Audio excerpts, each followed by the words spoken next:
యాసంగికి వచ్చేవరకు ఏమైతుంది 50 లక్షల ఎకరాల్లో పత్తి సాగు చేసేటువంటి రైతులు యాసంగిలో పంట వేయరు. ముఖ్యంగా పత్తి ఎక్కడ సాగు చేస్తారు? ఆదిలాబాద్ జిల్లా, సంగారెడ్డి జిల్లా, కొంత పార్ట్ ఆఫ్ నల్లగొండ, ఖమ్మం జిల్లా, ఇలాంటి జిల్లాల్లో పత్తి సాగు ఎక్కువగా ఉంటుంది. పత్తి సాగు చేసే రైతులంతా కూడా చిన్న సన్నకారు రైతులే, ముఖ్యంగా గిరిజన దళిత రైతులే. ముఖ్యంగా ఖమ్మం, ఆదిలాబాద్ లో ఉండే గిరిజన రైతులే పత్తి సాగు చేస్తారు. దళిత రైతులే ఎక్కువగా సాగు చేస్తారు. సాగునీటి సౌకర్యం లేని రైతులే పత్తి సాగు చేస్తారు. అంటే కాంగ్రెస్ పార్టీ 50 లక్షల ఎకరాల్లో పత్తి పండిస్తున్న దళిత గిరిజన రైతుల నోట్లో మట్టి కొట్టే ప్రయత్నం చేస్తున్నారు. నువ్వు పత్తి సాగు చేసినావు కదా, నీకు ఒక వానకాలమే ఇస్తాం, ఇక యాసంగికి నీకు ఎగబెడతా అని చెప్పదలుచుకున్నది కాంగ్రెస్ పార్టీ. అదే విధంగా చెరుకుకు పెట్టుబడి ఎక్కువ, పసుపుకు పెట్టుబడి ఎక్కువ, పండ్ల తోటలకు పెట్టుబడి ఎక్కువ. మరి వాళ్ళకు కూడా ఒకసారి ఇస్తా అంటే ఎట్లా? చెరుకుకు నార్మల్ గా ఇతర పంటల కంటే పెట్టుబడి 200 ఉంటుంది. ఇవాళ 1 లక్ష ఎకరాల్లో చెరుకు పంట పండుతుంది మన రాష్ట్రంలో, 1 లక్ష ఎకరాల్లో పసుపు పంట పండుతుంది మన రాష్ట్రంలో, 10 లక్షల ఎకరాల్లో మామిడి తోటలు, ఆయిల్ పామ్ తోటలు, ఇతర పండ్ల తోటలు, ఒక 10 లక్షల ఎకరాల్లో వివిధ రకాల తోటలు ఉంటాయి. ఇలా కంది దాదాపు 10 లక్షల ఎకరాల్లో తెలంగాణలో కంది సాగుతుంది. కంది కూడా సింగిల్ క్రాప్, 8 నెలలు 9 నెలలు పడుతుంది. ఇక నువ్వు కంది వేసినావు కదా, నీకు ఒకటేసారి రైతు భరోసా. నువ్వు పత్తి వేసినావు కదా, నీకు ఒకటేసారి రైతు భరోసా. నువ్వు చెరుకు వేసినావు కదా, ఒకటేసారి రైతు భరోసా. నువ్వు పసుపు వేసినావు కదా, నీకు ఒకటేసారి రైతు భరోసా. నువ్వు పండ్ల తోటలు పెట్టినావు కదా, నీకు ఒకటేసారి రైతు భరోసా అని ఇలా రైతుల నోట్లో మట్టి కొట్టే ప్రయత్నం చేస్తా ఉంది. రైతు భరోసా పేరిట కోతలు పెట్టే ప్రయత్నం చేస్తున్నది ఇవాళ కాంగ్రెస్ ప్రభుత్వం. ఇది ఎక్కడ న్యాయం అని అడుగుతా ఉన్నా. ముఖ్యంగా ఈ పత్తి కానీ కంది కానీ హార్టికల్చర్ పండించే రైతులు దళిత గిరిజన రైతులు ఎక్కువ ఉంటారు. రాళ్ళు రప్పలకు ఇయ్యమని మాట్లాడుతున్నారు. ఎవరుంటారు? కొండలు గుట్టల్లో సాగు చేసేటోళ్ళు ఎవరు? పోడు భూముల సాగు చేసేటోళ్ళు ఎవరు? కొండలు గుట్టల్లో పోడు భూములు సాగు చేసే రైతులు గిరిజన రైతులు. అంటే మీ టార్గెట్ ఏంది? గిరిజన రైతులు అంటే మీకు గిట్టదా? గిరిజన రైతులకు రైతు భరోసా ఎగ్గొడదామనుకుంటున్నారా? మీ ఉద్దేశం ఏంటి అని మేము అడుగుతా ఉన్నాం. అన్ని ఆలోచించిన కేసీఆర్ గారు రైతుల ఆత్మగౌరవాన్ని కాపాడాలి, రైతులు పెట్టేవాళ్ళు కానీ అడుక్కునే వాళ్ళు కాదు అన్నది కేసీఆర్ సిద్ధాంతం. రైతులు దేశానికి అన్నం పెట్టేవాళ్ళు, అందరికీ కడుపు నిండి అన్నం పెట్టి ప్రజల్ని బతికించేవాడు రైతు. అందరికీ పెట్టే రైతును ఇలా కేసీఆర్ ఆత్మగౌరవం పెంచి రైతు యొక్క విలువను, రైతు గౌరవాన్ని కేసీఆర్ పెంచే ప్రయత్నం చేసింది. కానీ కాంగ్రెస్ పార్టీ ఏం చేస్తుంది? రైతును అడుక్కునేవాడిగా చిత్రీకరించే ప్రయత్నం చేస్తుంది. రైతులు దరఖాస్తులు పెట్టండి, కార్యాలయాల చుట్టూ తిరగండి, పైరవికారుల చుట్టూ తిరగండి అనే విధంగా రైతులు ఉసురు పోసే ప్రయత్నం చేస్తుంది. అందరికీ అన్నం పెట్టే రైతును అడుక్కునేవాడిగా మార్చకండి. మీ దగ్గర అన్ని వివరాలు ఉన్నాయి, అన్ని పంటలకు ఇవ్వండి. ఇలా దీర్ఘకాలిక పంటలు ఉంటాయి, వర్షాధారిత పంటలు ఉంటాయి, వారికి అన్యాయం చేయొద్దు. ఇప్పటికే పత్తి రైతులు చాలా ఇబ్బందుల్లో ఉన్నారు. ఈసారి అకాల వర్షాల వల్ల పత్తి దిగుబడి తగ్గింది. పత్తి రైతులకు పెట్టుబడి ఎక్కువ, ఆదాయం తక్కువ, అవకాశాలు లేక వర్షాధారితంగా గిరిజన దళిత రైతులే ఎక్కువగా బీసీ రైతులే పత్తి పండిస్తారు. ఇవాళ నువ్వు ఆ రైతులకు అన్యాయం చేసే ప్రయత్నం చేస్తున్నావు. ఇవాళ ఎల్లుండి 4వ తారీఖు క్యాబినెట్ మీటింగ్ లో డిసైడ్ చేస్తామని లీకులు ఇస్తా ఉన్నారు. ఒకవేళ పత్తి రైతులకు కానీ, కంది రైతులకు కానీ, హార్టికల్చర్ రైతులకు కానీ మీరు అన్యాయం చేస్తే తస్మాత్ జాగ్రత్త అని చెప్పి హెచ్చరిస్తా ఉన్నాం. రైతు లోకం తిరగబడుతుంది అని చెప్పి హెచ్చరిస్తా ఉన్నాం. జరిగే పర్యవసానాలకు ప్రభుత్వం బాధ్యత వహించాల్సి వస్తుంది అని హెచ్చరిస్తా ఉన్నాం. ఆలోచించండి. ఇవాళ పంట ఒకటి కావచ్చు, కానీ దానికి పెట్టుబడి ఎక్కువ. కందులు దాదాపు 10 నెలల పంట, చెరుకు ఏడాది పంట, పసుపు ఏడాది పంట, పత్తి 6-7 నెలల పంట, దానికి పెట్టుబడి ఎక్కువ. మీరు ఒక పంట అని చెప్పి ఆ రైతులను అన్యాయం చేయొద్దు అని చెప్పి కూడా కాంగ్రెస్ పార్టీ హెచ్చరిస్తా ఉన్నాం. అందరి రైతులకు రైతు బంధు యథావిధిగా ఇవ్వాలని చెప్పి కూడా కోరుతా ఉన్నారు. ఇలా ఏమిచ్చింది కాంగ్రెస్ పార్టీ? ఈ ప్రభుత్వం అధికారంలోకి వచ్చిన తర్వాత కోతలు తప్ప రైతులకు ఇచ్చింది ఏమీ లేదు.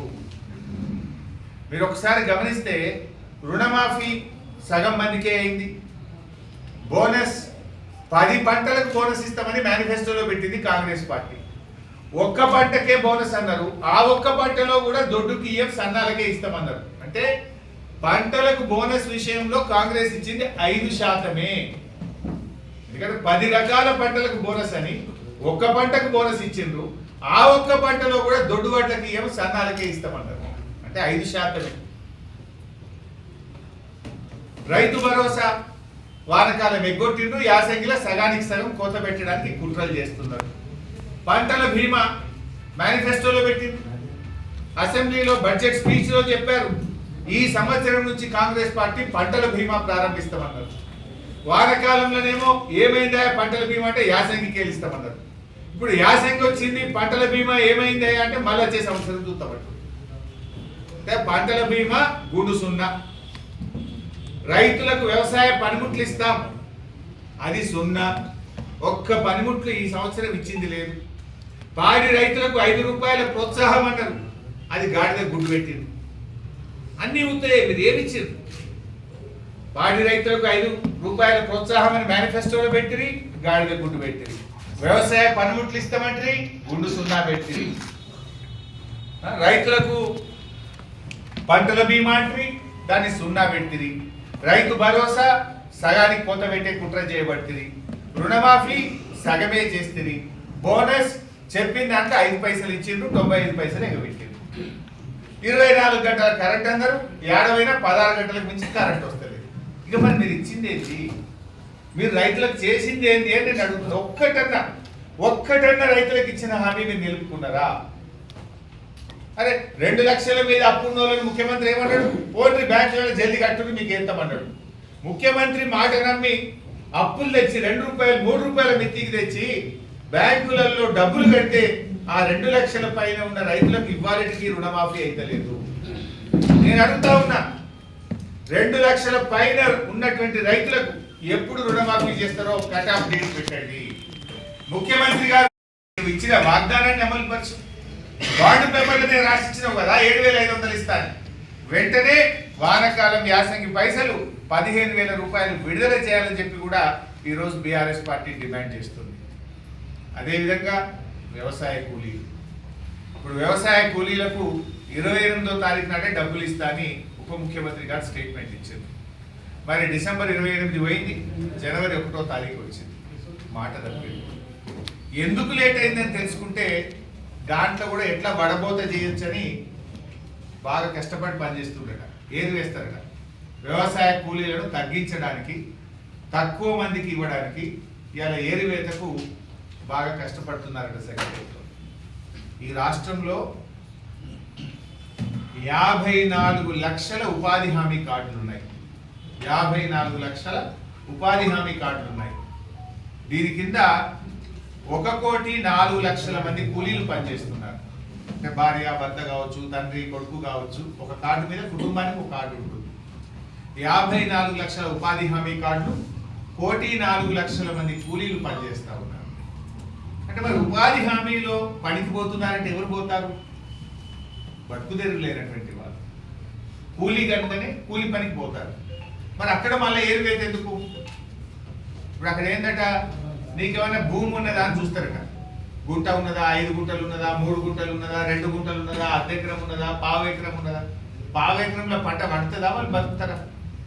కొన్ని రాళ్ళ భూములు ఉంటాయి, కొన్ని గుట్టల భూములు ఉంటాయి, ప్రభుత్వం ఇచ్చిన అసైన్డ్ భూములు ఉంటాయి, సాగునీటి సౌకర్యం ఉండదు, కరెంటు సౌకర్యం ఉండదు, రూపాయి పంట పండది, పేరుకు మాత్రం 5 గుంటలో 10 గుంటలో ఉంటుంది. వాళ్ళను కూడా ఏరివేస్తా, ఇంటికి ఒకరికే ఇస్తా, నువ్వు రోజు కూలికి పోతేనే ఇస్తా, 100 పని దినాలు పూర్తి చేస్తేనే ఇస్తా, లేదు 50 పని దినాలు పూర్తి చేస్తేనే ఇస్తా అని కోతలు పెట్టి వ్యవసాయ కూలీలకు ఇస్తామన్న 12,000 కూడా ఎగబెట్టి కుట్ర చేస్తా ఉన్నారు. ఇది అన్యాయం కదా. ఒక కుటుంబానికి ఉన్నదే 100 పని దినాలు, నువ్వు కోతలు పెట్టే ప్రయత్నం చేయొద్దు. ఉపాధి హామీ మట్టి పనికి పోయే వాళ్ళు ఎవరు పోతారు? గడపార పట్టుకొని పార పట్టుకొని పొద్దుగాల 6 గంటలకు లేచి మట్టి పనికి పోయేవాడు కూలి కాకపోతే ఏంటి? ఆ కూలికి కూడా వడపోతలా, ఆ కూలికి కూడా పరీక్షలా, ఆ కూలీలను కూడా అవమానపరుస్తారా? కూలీకి కూడా వెలగడతారా? కూలీలను కూడా ఇంకా మీరు రకరకాల దాంతో ఏం చేస్తారా? ఇది ఏం పద్ధతి అని మేము అడుగుతా ఉన్నాం. ఎలాంటి షరతులు లేకుండా ఉపాధి హామీలో మట్టి పనికి పోతున్న 1,04,00,000 మందికి వ్యవసాయ కూలీలకు మీరు మేనిఫెస్టోలో చెప్పిన ప్రకారంగా ఇచ్చిన మాట ప్రకారంగా సంవత్సరానికి 12,000 రూపాయలు బేషరతుగా ఇవ్వాలని బీఆర్ఎస్ పార్టీ డిమాండ్ చేస్తుంది. 5 గుంటలో 10 గుంటలో అద్దెక్రము కాదు, వాళ్ళు కుటుంబానికి ఆ భూమి ఎంతకు కూడా సరిపోదు. ఎకరం లోపు ఉన్న వాళ్ళందరినీ కూడా వ్యవసాయ కూలీలుగా పరిగణించండి. వారందరికీ కూడా వారికి ప్రభుత్వం ఇస్తామన్న 12,000 రూపాయల ఆర్థిక సహాయాన్ని అందించాలని చెప్పి కూడా బీఆర్ఎస్ పార్టీ డిమాండ్ చేస్తుంది. ముఖ్యంగా ఉపాధి హామీ కార్యక్రమాన్ని కూడా కాంగ్రెస్ ప్రభుత్వం నిర్వీర్యం చేస్తూ ఉంది. ఉపాధి హామీలో కేంద్ర ప్రభుత్వం నుంచి మే నెలలో డబ్బులు వచ్చాయి. మే నెలలో వచ్చిన డబ్బులు ఇప్పటికీ కూడా రిలీజ్ చేయట్లేదు. ఆల్మోస్ట్ 7 నెలలు 8 నెలలు అయింది. 858 కోట్ల రూపాయల ఉపాధి హామీ పనులను ప్రభుత్వం దారి మళ్లించింది. 858 కోట్ల ఉపాధి హామీ డబ్బులు కేంద్ర ప్రభుత్వం నుంచి మే నెలలో వస్తే ఇప్పటిదాకా కూడా పనిచేసిన కూలీలకు కానీ ఆ పని చేసినటువంటి వ్యక్తులకు కానీ ఇవ్వకుండా డబ్బులను కాంట్రాక్టర్లకు, బడా కాంట్రాక్టర్లకు చెల్లించారు. పర్సెంటేజ్లకు బిల్లులు ఇస్తున్నారు. పేదవాళ్ళకో ఈ పేద కూలీలకో ఉపాధి హామీ మెటీరియల్ కాంపోనెంట్ లో పనిచేసిన వారికి మాత్రం డబ్బులు ఇవ్వడం లేదు. దాని రూల్ ఏంటి?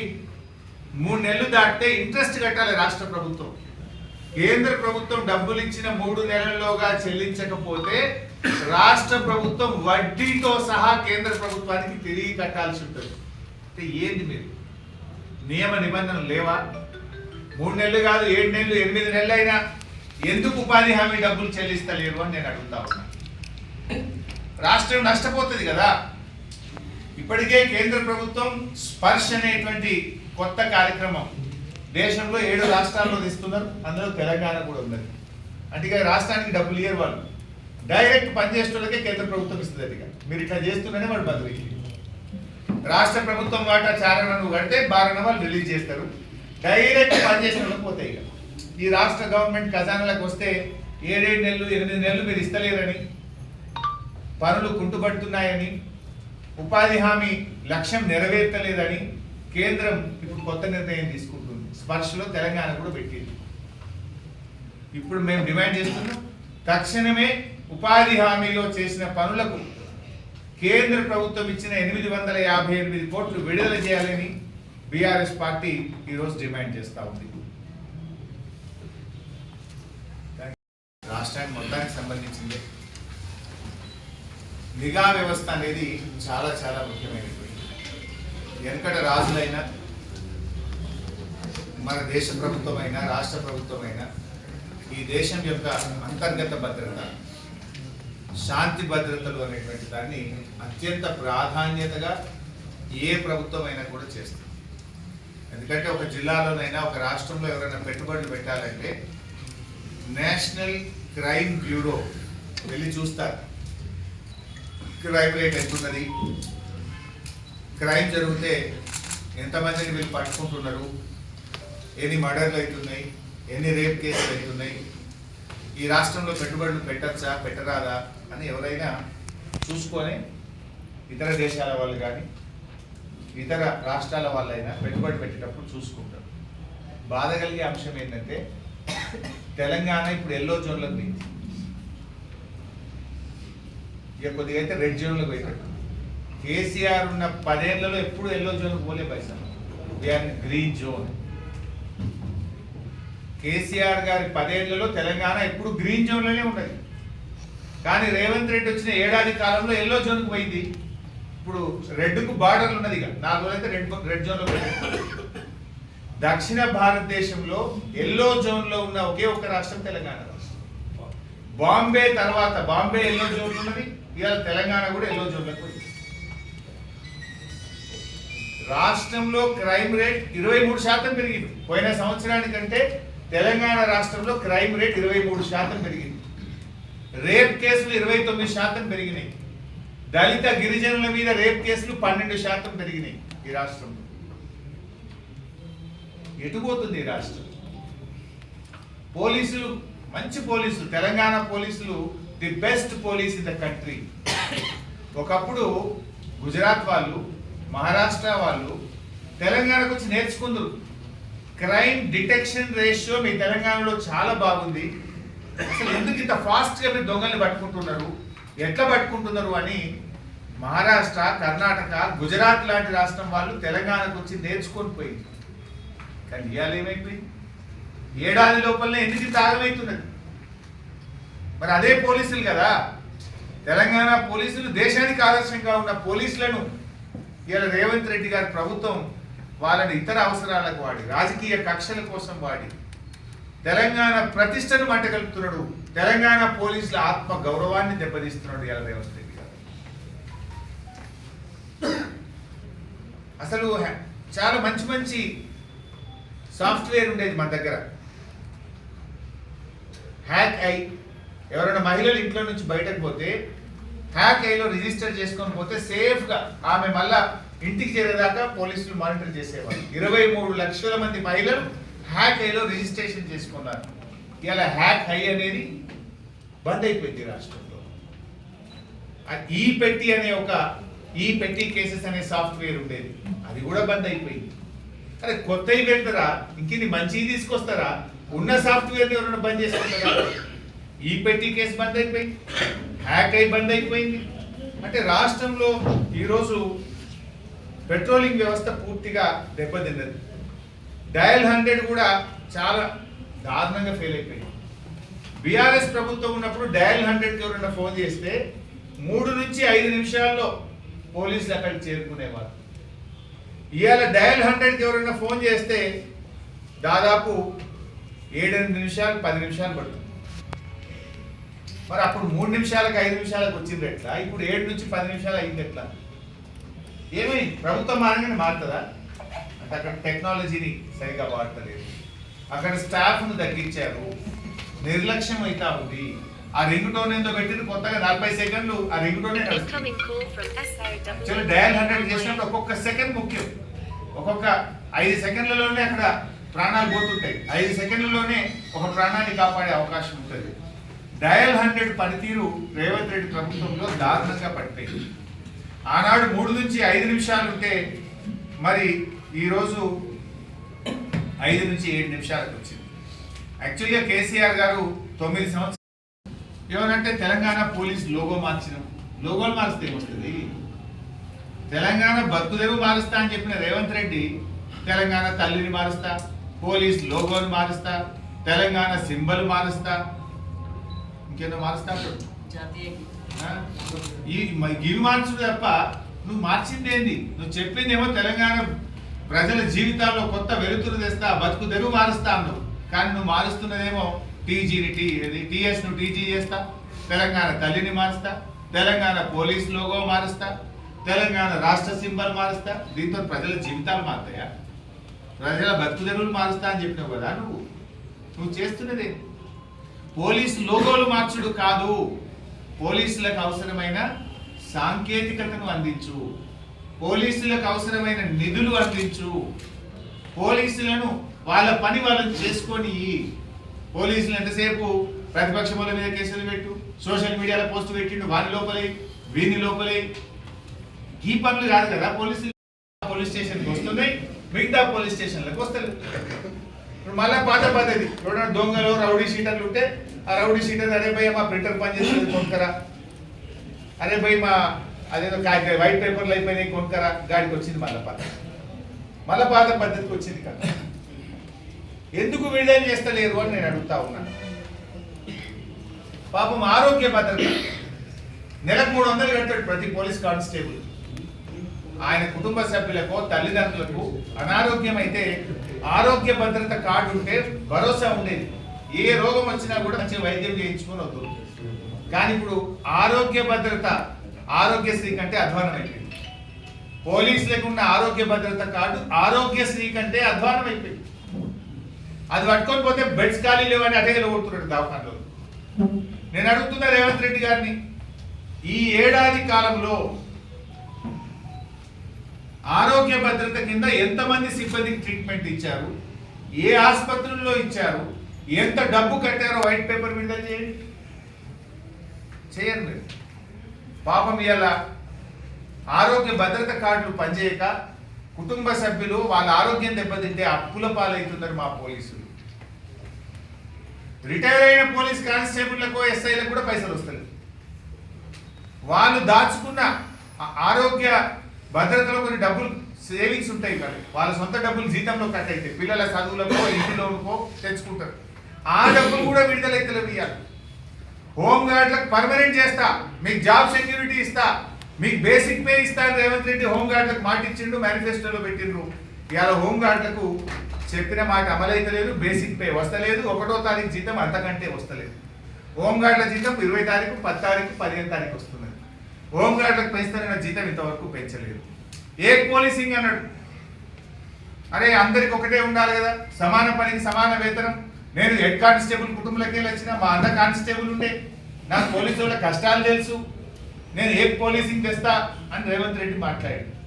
పాపం ఆ తెలంగాణ స్పెషల్ పోలీసులు టీజీఎస్పీ పోలీసులు ఏమైంది ఏ పోలీసింగ్, మాకు ఏ పోలీసింగ్ పద్ధతి తెస్తా అన్నావు కదా రేవంత్ రెడ్డి గారు, తెమ్మంటే 10 మందిని ఉద్యోగాల నుంచి డిస్మిస్ చేసిండు, 39 మందిని సస్పెండ్ చేసిండు. నువ్వు ఇచ్చిన మాటనే కదా వాళ్ళు అడిగింది, వాళ్ళు తప్పు అడిగిరా? ఏమైంది ఎగ్ పోలీసింగ్ అని నేను అడుగుతా ఉన్న పోలీసుల పక్షాన్ని. నువ్వు ఎన్నికల్లో ఇచ్చిన హామీ అమలు చేయమని అడిగితే ఉద్యోగాల నుంచి తీసేస్తావా? బీఆర్ఎస్ పార్టీ పక్షాన్ని డిమాండ్ చేస్తున్నాం. డిస్మిస్ చేసిన 10 మంది టీజీఎస్పీ పోలీసులను తిరిగి ఉద్యోగాల్లోకి తీసుకోవాలి. సస్పెండ్ చేసిన 39 మందిని వారిని తిరిగి ఉద్యోగాల్లోకి తీసుకోవాలని చెప్పి కూడా బీఆర్ఎస్ డిమాండ్ చేస్తుంది. పోలీసుల సరెండర్ లీవ్ డబ్బులు వెంటనే విడుదల చేయాలని డిమాండ్ చేస్తా ఉన్నాం. టీఏ బిల్లులు గతంలో కేసీఆర్ గారు ఇచ్చిన విధంగా 7 రోజులు కాదు 15 రోజుల వాళ్ళ టీఏ బిల్లులు చెల్లించాలని కూడా బీఆర్ఎస్ పార్టీ డిమాండ్ చేస్తుంది. ఆరోగ్య భద్రత డబ్బులు విడుదల చేయాలని కూడా ఈరోజు బీఆర్ఎస్ పార్టీ డిమాండ్ చేస్తుంది. రిటైర్ అయిన పోలీసులకు సంబంధించిన డబ్బులు కూడా వెంటనే విడుదల చేయాలని, హోంగార్డులకు ఇచ్చిన మాట ప్రకారంగా బేసిక్ పే వాళ్ళ జీతాలు పెంచాలని చెప్పి కూడా మేము డిమాండ్ చేస్తా ఉన్నాం. ఇక మన సంగారెడ్డి జిల్లా ఉంది కాబట్టి మనం సంగారెడ్డి ప్రెస్ వాళ్ళం కనుక సంగారెడ్డి ప్రజాప్రతినిధులం కనుక ఈ జిల్లా పరిస్థితి కూడా ఒకసారి మాట్లాడుకుందాం. బీఆర్ఎస్ ప్రభుత్వం ఉన్నప్పుడు 2022లో 6429 కేసులు అయింది, 6429. ఇప్పుడు 2024 అయిపోయింది కదా మొన్న కాంగ్రెస్ గవర్నమెంట్. 2024లో ఎన్ని కేసులు అయినాయి అంటే 7563, అంటే 1000 కేసులు పెరిగింది. రోజు రోజుకు టెక్నాలజీ పెరిగితే కేసులు తగ్గాలా, కేసులు పెరుగుతాయా? 7563 కేసులు అయింది. 2022 చూసినప్పుడు 24కు 1000కి పైగా సంగారెడ్డి జిల్లాలో కేసులు పెరిగినాయి. ఏమైంది, ఎందుకు పెరుగుతా ఉన్నాయి కేసులు? పోలీసులు అక్రమ కేసులు పెడుతుండ్రా?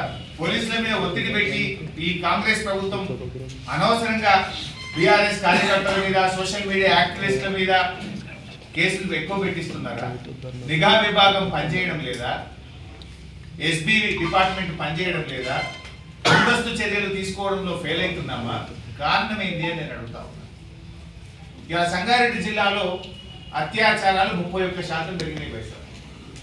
2022లో 70, 2023లో 100 మంది మహిళల మీద అత్యాచారం అయితే కాంగ్రెస్ గవర్నమెంట్ వచ్చినాక 2024లో 131 అత్యాచారాలు ఈ జిల్లాలో జరిగినాయి.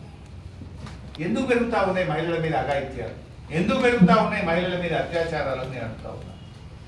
దొంగతనాలు 52% పెరిగినాయి సంగారెడ్డి జిల్లా. 52%. ఇంత అన్యాయం ఇది.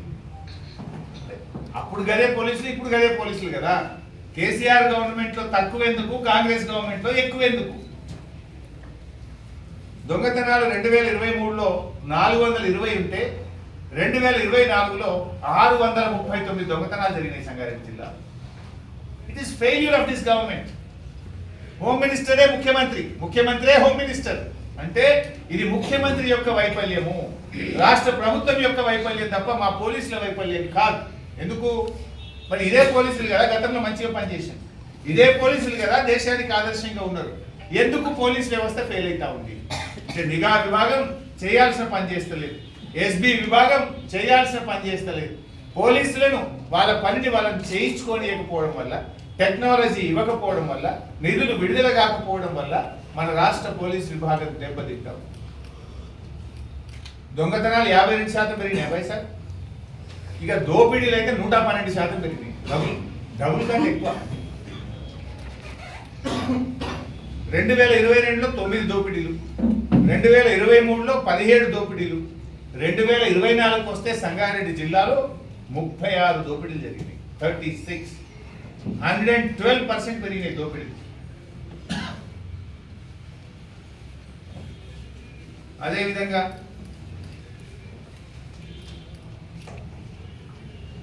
గంజాయి కేసులు 2023లో 11 గంజాయి కేసులుంటే 2024లో 34 గంజాయి కేసులు అయింది. అంటే రేవంత్ రెడ్డి వచ్చినాక గంజాయి విచ్చలవిడైపోయింది రాష్ట్రంలో. ఎక్కడ పడితే అక్కడ గంజాయి దొరుకుతున్నది. గుడుంబ గంజాయి అడ్డాలైపోయింది. దాంతో ప్రజల ఆరోగ్యం దెబ్బతింటున్నది. ఇవాళ 2023లో 11 కేసులు పోయి 2024లో సంగారెడ్డి జిల్లాలో 34 గంజాయి కేసులు అయినాయి. కేసీఆర్ ప్రభుత్వం ఉన్నప్పుడు గంజాయిని నివారించింది, నిఘా పెంచింది, కానీ కాంగ్రెస్ వచ్చినాక గంజాయిని పెంచి పోషిస్తున్నారు. ఇది నేను చెప్తున్న లెక్క కాదు, మీ ఎస్పీ గారు చెప్పిన లెక్కలే, మీ ఎస్పీ ప్రెస్ మీట్ పెట్టిన లెక్కలే నేను చెప్తున్నాను. నేనేమి నా సొంత కవిత్వం చెప్తలేదు. పోయిన సంవత్సరం లెక్క ఈ సంవత్సరం లెక్క తీసి మీ ముందు పెడతా ఉన్నాను. సైబర్ క్రైమ్ సంగారెడ్డి జిల్లాలో 2022లో 217 సైబర్ క్రైమ్, 23లో 323 సైబర్ క్రైమ్, 2024కు వస్తే 793 సైబర్ క్రైమ్ అయింది. అంటే డబుల్ ట్రిపుల్ అయిపోయినాయి సైబర్ క్రైమ్స్.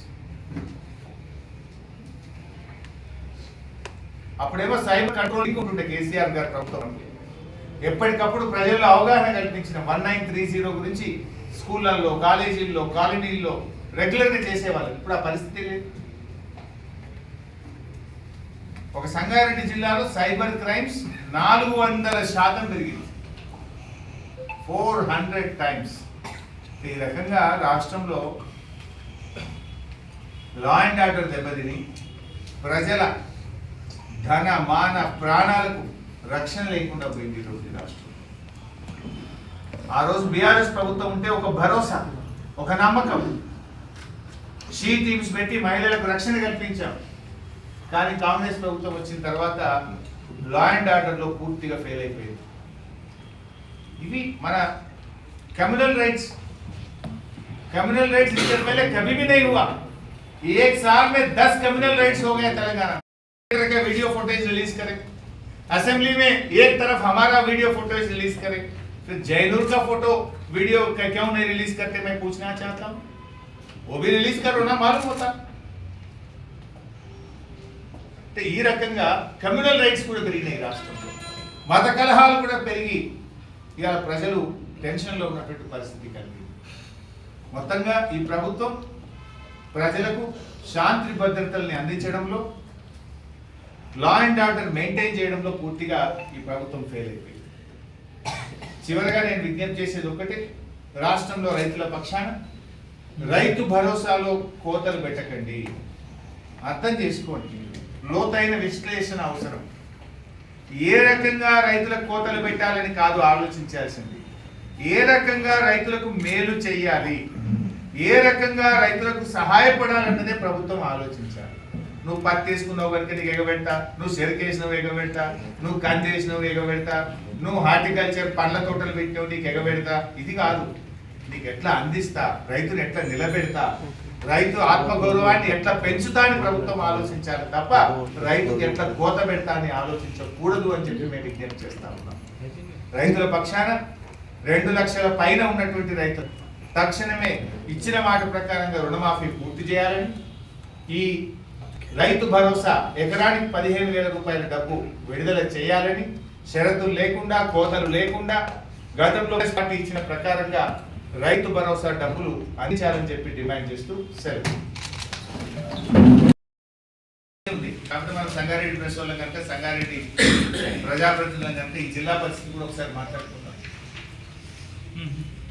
బీఆర్ఎస్ ప్రభుత్వం ఉన్నప్పుడు 2022లో 6429 కేసులు అయింది, 6429. ఇప్పుడు 2024 అయిపోయింది కదా మొన్న కాంగ్రెస్ గవర్నమెంట్. 2024లో ఎన్ని కేసులు అయినాయి అంటే 7563, అంటే 1000 కేసులు పెరిగింది. రోజు రోజుకు టెక్నాలజీ పెరిగితే కేసులు తగ్గాలా, కేసులు పెరుగుతాయా? 7563 కేసులు అయింది. 2022 చూసినప్పుడు 24కు 1000కి పైగా సంగారెడ్డి జిల్లాలో కేసులు పెరిగినాయి. ఏమైంది? ఎందుకు పెరుగుతా ఉన్నాయి కేసులు? పోలీసులు అక్రమ కేసులు పెడుతుండ్రా? పోలీసుల మీద ఒత్తిడి పెట్టి ఈ కాంగ్రెస్ ప్రభుత్వం అనవసరంగా బీఆర్ఎస్ కార్యకర్తల మీద, సోషల్ మీడియా యాక్టివిస్టుల మీద కేసులు ఎక్కువ పెట్టిస్తున్నారా? నిఘా విభాగం పనిచేయడం లేదా? ఎస్బీ డిపార్ట్మెంట్ పనిచేయడం లేదా? ముందస్తు చర్యలు తీసుకోవడంలో ఫెయిల్ అవుతున్నామా? కారణం ఏంటి అని నేను అడుగుతా ఉన్నా. ఇలా సంగారెడ్డి జిల్లాలో అత్యాచారాలు 31% పెరిగినాయి పైసా. 2022లో 70, 2023లో 100 మంది మహిళల మీద అత్యాచారం అయితే కాంగ్రెస్ గవర్నమెంట్ వచ్చినాక 2024లో 131 అత్యాచారాలు ఈ జిల్లాలో జరిగినాయి. ఎందుకు పెరుగుతా ఉన్నాయి మహిళల మీద అఘాయిత్యాలు? ఎందుకు పెరుగుతా ఉన్నాయి మహిళల మీద అత్యాచారాలు? నేను అడుగుతా ఉన్నా. దొంగతనాలు 52% పెరిగినాయి సంగారెడ్డి జిల్లా. 52%. ఇంత అన్యాయం ఇది.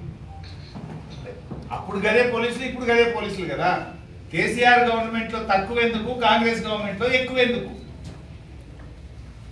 దొంగతనాలు 2023లో 420 ఉంటే 2024లో 639 దొంగతనాలు జరిగినాయి సంగారెడ్డి జిల్లా. It is failure of this government. Home మినిస్టరే ముఖ్యమంత్రి, ముఖ్యమంత్రే హోమ్ మినిస్టర్ అంటే ఇది ముఖ్యమంత్రి యొక్క వైఫల్యము, రాష్ట్ర ప్రభుత్వం యొక్క వైఫల్యం తప్ప మా పోలీసుల వైఫల్యం కాదు. ఎందుకు? మరి ఇదే పోలీసులు కదా గతంలో మంచిగా పనిచేశారు, ఇదే పోలీసులు కదా దేశానికి ఆదర్శంగా ఉన్నారు. ఎందుకు పోలీస్ వ్యవస్థ ఫెయిల్ అవుతా ఉంది? అంటే నిఘా విభాగం చేయాల్సిన పని చేస్తలేదు, ఎస్బీ విభాగం చేయాల్సిన పని చేస్తలేదు. పోలీసులను వాళ్ళ పనిని వాళ్ళని చేయించుకోనియకపోవడం వల్ల, టెక్నాలజీ ఇవ్వకపోవడం వల్ల, నిధులు విడుదల కాకపోవడం వల్ల మన రాష్ట్ర పోలీస్ విభాగం దెబ్బతింటాం. దొంగతనాలు 52% పెరిగినాయి పైసా. ఇక దోపిడీలు అయితే 112% పెరిగినాయి. డబుల్ కంటే ఎక్కువ. 2022లో 9 దోపిడీలు, 2023లో 17 దోపిడీలు, 2024కు వస్తే సంగారెడ్డి జిల్లాలో 36 దోపిడీలు జరిగినాయి. 36, 112% పెరిగినాయి దోపిడీలు. అదేవిధంగా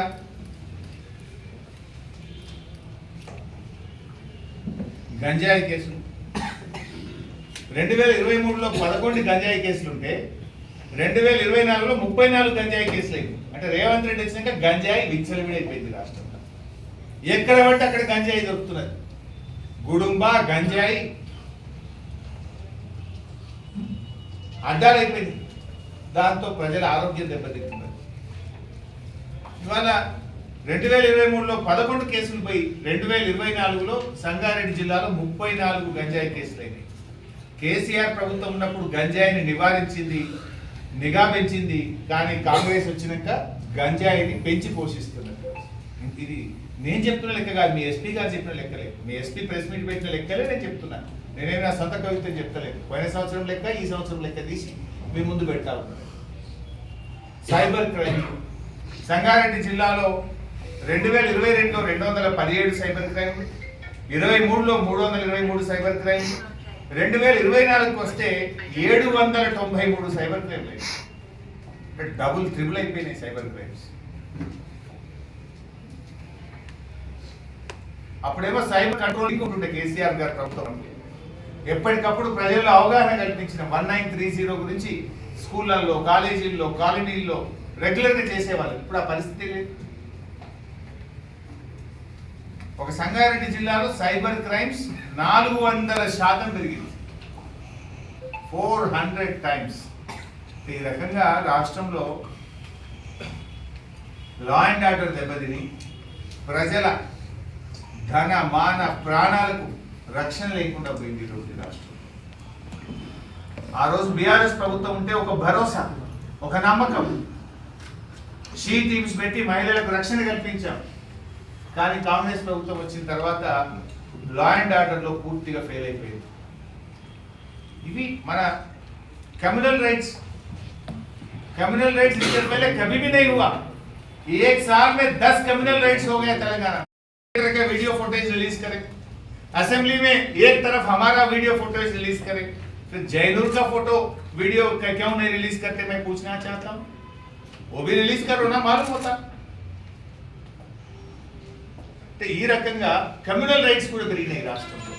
మత కలహాలు కూడా పెరిగి ఇవాళ ప్రజలు టెన్షన్లో ఉన్నటువంటి పరిస్థితి కలిగింది. మొత్తంగా ఈ ప్రభుత్వం ప్రజలకు శాంతి భద్రతల్ని అందించడంలో, లా అండ్ ఆర్డర్ మెయింటైన్ చేయడంలో పూర్తిగా ఈ ప్రభుత్వం ఫెయిల్ అయిపోయింది. చివరగా నేను విజ్ఞప్తి చేసేది ఒకటి, రాష్ట్రంలో రైతుల పక్షాన రైతు భరోసాలో కోతలు పెట్టకండి. అర్థం చేసుకోండి, లోతైన విశ్లేషణ అవసరం. ఏ రకంగా రైతులకు కోతలు పెట్టాలని కాదు ఆలోచించాల్సింది, ఏ రకంగా రైతులకు మేలు చేయాలి, ఏ రకంగా రైతులకు సహాయపడాలన్నదే ప్రభుత్వం ఆలోచించాలి. నువ్వు పత్తి వేసుకున్నావు కనుక నీకు ఎగబెడతా, నువ్వు చెరుకేసినవు ఎగబెడతా, నువ్వు కంది వేసినవు ఎగబెడతా, నువ్వు హార్టికల్చర్ పండ్ల తోటలు పెట్టినవు నీకు ఎగబెడతా, ఇది కాదు. నీకు ఎట్లా అందిస్తా, రైతుని ఎట్లా నిలబెడతా, రైతు ఆత్మగౌరవాన్ని ఎట్లా పెంచుతా అని ప్రభుత్వం ఆలోచించాలి తప్ప రైతుకు ఎట్లా కోత పెడతా అని ఆలోచించకూడదు అని చెప్పి మేము విజ్ఞప్తి చేస్తా ఉన్నాం. రైతుల పక్షాన 2